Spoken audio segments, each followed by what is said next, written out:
Right, so in today's video, I'm going to be giving my first impressions on the Allett Cambridge 43 cylinder lawnmower. But before I get into all that, let's give this lawn a quick cut. And yes, it's very, very heavy.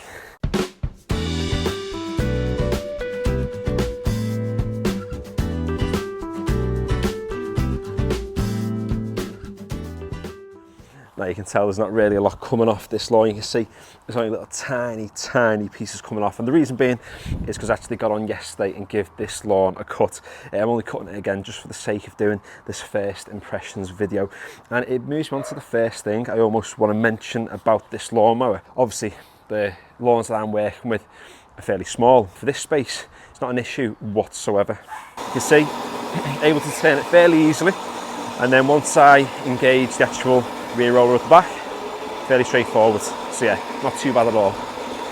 Even when it comes to the raised bed over here, fairly easy just to manoeuvre around.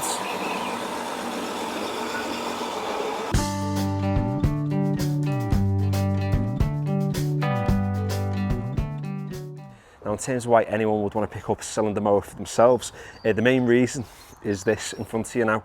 It's the striped effect that you get. Now I have used a Hater Hawk on this space for just over 12 months, and that's got a rear roller. It's about 20 kilos, that mower itself, and it gives a really good stripe. But you can see the 40 kilos on this, and the lack of wheels, just having the front roller and the back roller, gives you an absolutely unbelievable stripe. So let's get properly into what I think of the mower. Now that's been around about 2 weeks since I actually picked this up for myself. Now, despite this being quite an expensive machine, coming in at around about £2,100, which, you know, granted is expensive, and for most homeowners, you're not going to be spending that much money on a lawnmower, particularly if you just wanted to do, you know, a basic job of cutting the lawn once a week, so on and so forth. But if you want to be cutting the lawn nice and short, like I've got this lawn now, you're going to want to be using a cylinder mower. The reason I went with the Allett lawnmower is for, you know, the reputation of the brand, and they are proper quality pieces of kit. I mean, nearly everything on the lawnmower is made of metal. You've got metal rollers front and back, metal body. You've obviously got plastic sides, but I think most of their mowers actually do. But in terms of why I went with this model as opposed to one of the others, the main reason was because of the actual height adjustment. So some of the Liberty range, I'm talking like the 30, and I think it's the 36, it's only got 5 settings, 5 or 6 on the side, whereas with this one, it does have the variable amount. There was a previous model of the Liberty, which was the Liberty 43, which they've discontinued now, and this has pretty much taken its place. And from everything I've seen online, it's pretty much exactly the same mower with just 2 main differences. The first being the actual height adjustments aren't numbers anymore in terms of, like, well, they are numbers, but not as in like 1, 2, 3, 4, 5. It's in millimeters instead, which is boss. And also as well, it's got the quick change cartridge system at the front. Now granted, I don't even own one of those cartridges as of yet, but you can put things in like a scarifier, an aerator, a verticutter, those sorts of different things.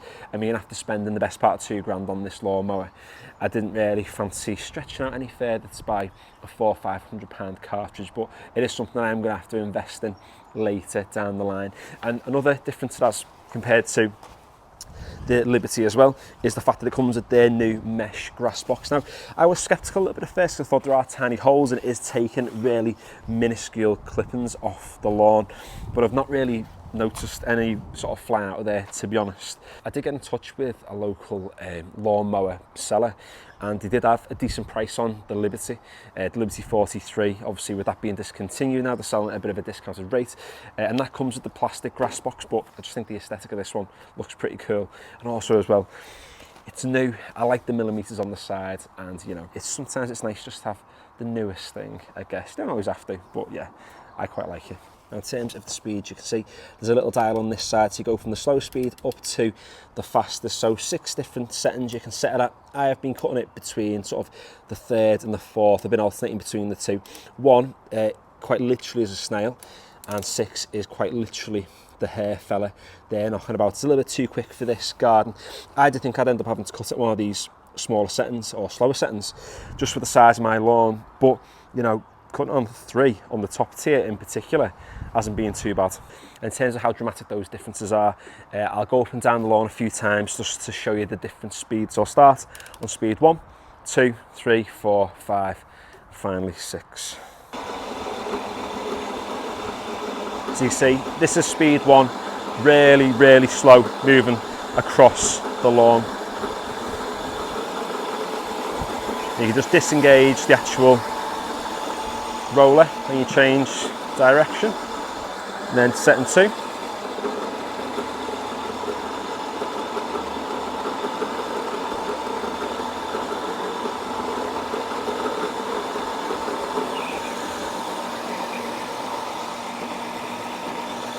Then setting 3.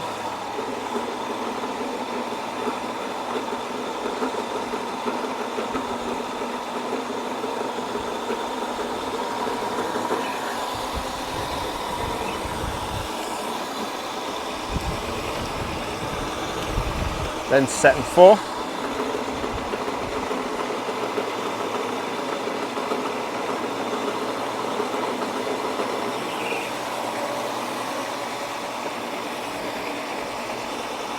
Setting 5.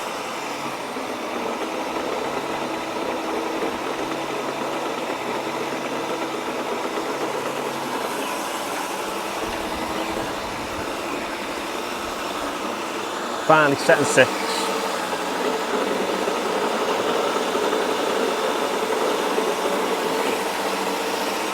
And you can hear as well when you actually change the speed, the actual speed of the cylinder changes along with it too. Most of the settings are quite manageable on this lawn. Setting 6 is far too fast, if I'm being honest, but even up to number 5 on this small space isn't too bad. And someone did comment on the original video to say that it would be a little bit tough almost getting this up onto the second tier, but actually it's not really as bad as you'd think. So the way I've been doing it, I've been grabbing this and actually where the cartridge is there, which I know some people might say isn't sort of advisable because it might adjust the cartridge, but it doesn't because the cartridge is bolted in. It'd be absolutely fine. If there is an official way of lifting it, someone let me know in the comments below. But this way I've been doing it for the time being. Oh, it's just over 40 kilo, so it does weigh a fair bit. If you're like an old fella or woman, then you know that's going to be pretty tough moving it up and down spaces in your garden. But you know, I've got the knack of it now. It's not too bad.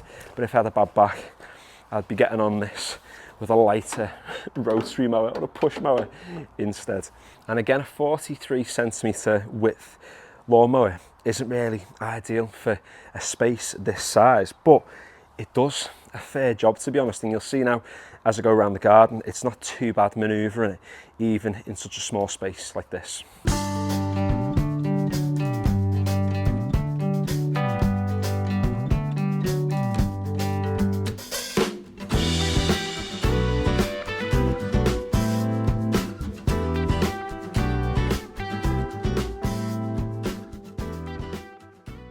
So in terms of battery life, it does come with a 40 volt 4 amp battery, and the battery that I've got in the garage for the Bosch Rotac, that's 4 amps, and it lasts a fair while, and this lawnmower is no exception. So it's had a cut on both tiers today, and it's still on 4 lights out of 4, which is brilliant. So I am looking at getting probably 4 cuts on the lawn out of this, which, you know, effectively using a cylinder mower and the frequency that I mow is around about a week of mowing on the same charge. However, once it does get halfway, I'm most likely going to keep charging up just to make sure it doesn't deplete completely, because I can hear that sometimes pretty bad for the batteries and whatnot.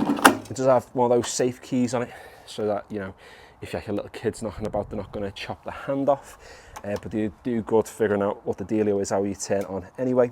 But yeah, my first impressions of this is that it's absolutely superb. It has so far surpassed the expectations in terms of the quality of the stripes, the quality of the cut, how easy everything seems to be so far.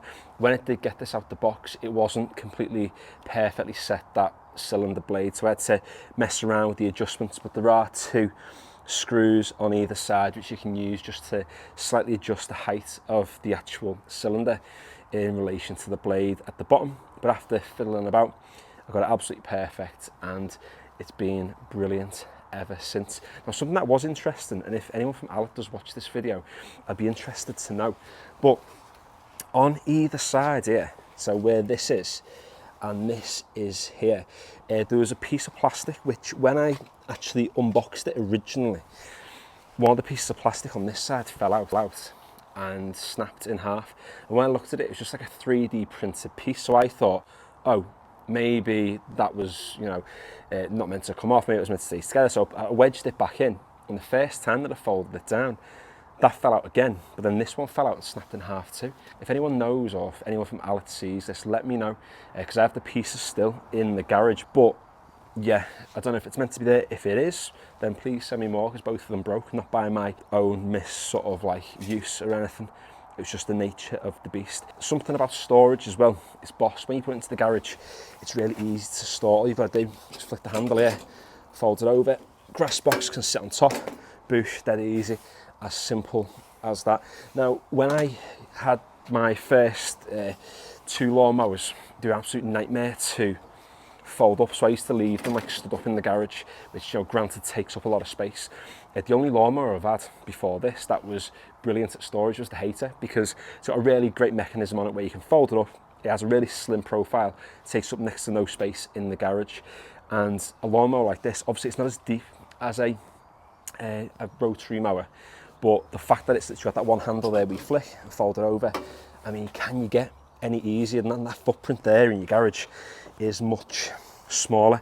And talking of the actual footprint of the lawnmower, going back to what I mentioned earlier about being able to manoeuvre it quite easily around the lawn, I think the reason being is because when you've got a rotary lawnmower, you've got a massive grass box off on the back. So when it comes to the ends where the stones are, it's not too bad. When you get to the ends where the actual raised bed is over there, with the rotary, you've got that big box on the back. It leaves quite a big space that it doesn't actually cut. So usually when I use the Hater, and it's not the Hater's fault, it's just the fact that it's got a big grass box on the back, but I've got to do a pass up here before I start, and I go around the perimeter, and then I do a second pass just to leave quite a wide depth.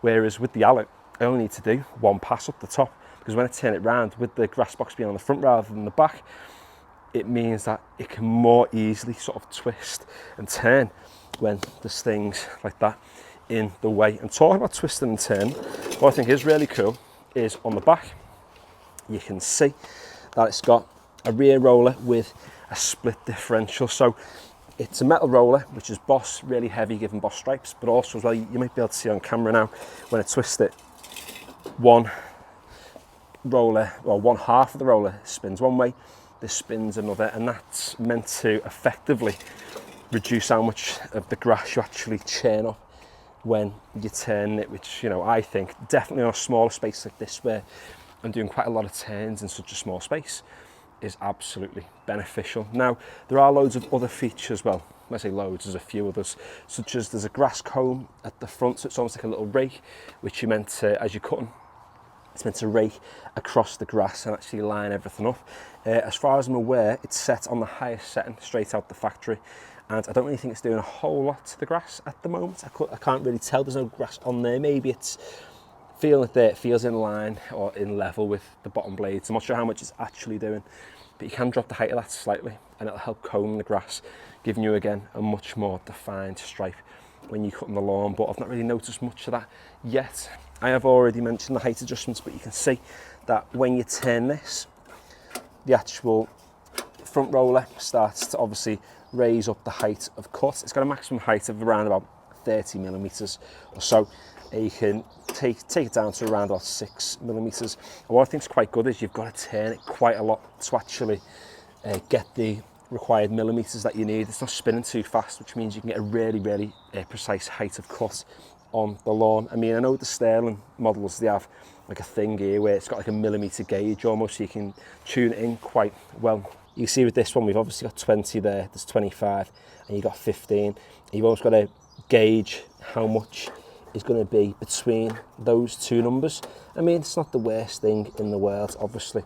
It's better than not having it, but it would have been cool to have had extra lines there, I guess, so you can get ultra precise. But I'm not sure how many people are knocking about cutting the lawn at like 23 millimeters or anything like that. And I don't necessarily think I need to as a homeowner. But yeah, so far so good. I'm absolutely made up with it. Yes, it's expensive, it's a ridiculous amount of money, but picking up an Allett was something which I've wanted to do now for around about 5 years. Never thought it'd be possible, and because of this YouTube channel, it's allowed me the opportunity to justify buying an Allett cylinder mower, which, you know, I wouldn't have been able to do a few years ago. So if you are subscribed, nice one, cheers for that. It wasn't sent to me by Allett, by the way. I bought this out of my own money, so I'll make that really, really clear. But yeah, so I will be using this a lot over the next few months. If you'd like to follow along on this channel to see more of this Allett Cambridge in action, or if you'd like to check out any of my other videos, such as like garden renovation stuff, how to level your lawn, how to put plants in for privacy and different things, laying a patio, building a retaining wall, anything like that, head over to my channel, check them out, subscribe if you want to see more of that sort of stuff.